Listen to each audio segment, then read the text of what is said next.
Welcome to Section 4.2, Part 1. This is the 29th session of the CISSP Exam Prep series. This part opens our tour of the specific laws that shape information security work. In this session, we'll focus on the laws that target computer crime and protect federal systems. We'll answer several questions. Why did lawmakers write computer-specific statutes at all? What does the Computer Fraud and Abuse Act cover? How did the Infrastructure Protection Act widen that reach? What does the Federal Information Security Management Act require? And what did the wave of modern cybersecurity laws add? Why does this matter beyond the exam? Because these statutes define what counts as a crime in your environment and who you can call when one occurs. Picture a contractor who quietly copies a defense agency's files onto a personal drive. The question of whether that is a prosecutable federal offense turns entirely on laws like these. When you understand the rules, you know which incidents demand law enforcement and which documentation will hold up. Why did lawmakers write computer-specific statutes at all? Because the old rules did not fit the new crimes. Early prosecutors tried to squeeze computer offences into traditional criminal law, and many cases collapsed.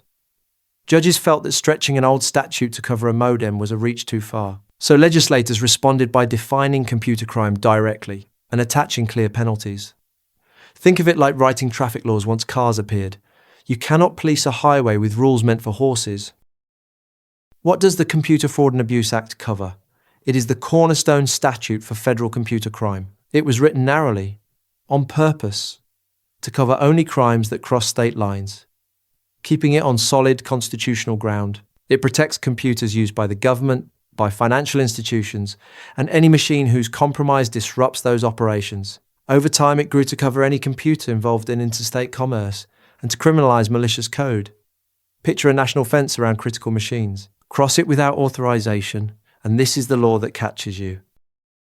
How did the National Infrastructure Protection Act widen that reach? It stretched the fence beyond computers themselves. Lawmakers realized that attackers could cripple systems that were not just data centers. So the Act extended protection to railroads, pipelines, power grids, and telecommunications lines. It also reached beyond domestic borders to cover systems used in international commerce. And it treated any reckless act that damages critical infrastructure as a felony.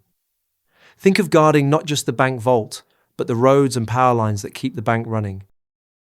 What does the Federal Information Security Management Act require? It forces every federal agency to run a real information security program. That program has to cover the agency's own operations and the work of its contractors. It also lays out the ingredients of an effective program through official implementation guidelines. Those ingredients include regular risk assessments, policies grounded in that risk, security awareness training, periodic testing of controls, incident response procedures, and continuity planning. Picture a mandatory health checkup for a whole agency, repeated on a schedule, with the results documented. What did the wave of modern cybersecurity laws add?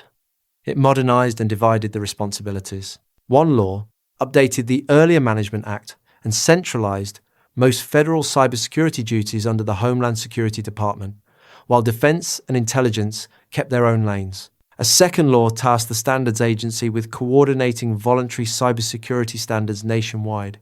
A third created a national center to share threats and warnings between government and private organizations. And the Standards Agency publishes a widely used series of security guidance, from a controls catalog to a voluntary risk-based framework that many private firms adopt. Think of it as building a shared early warning network plus a common playbook everyone can borrow. So let's bring it together. Lawmakers wrote computer-specific statutes because old law could not stretch to fit new crime. The Computer Fraud and Abuse Act became the cornerstone, guarding government and financial systems across state lines. The Infrastructure Protection Act widened that shield to pipelines, grids, and international commerce. The Federal Management Act made security programs mandatory for agencies and contractors. And the modern wave centralized duties, coordinated voluntary standards, and built a shared warning center. Together, they form the federal backbone you will keep meeting on the job. The MCQs covering all the topics and concepts from this session are available on rucloud.com. Practice the chapter-specific MCQs before moving on to the next session. Thanks for watching. If you have any questions or feedback, post a comment below or email us. I will see you in the next session.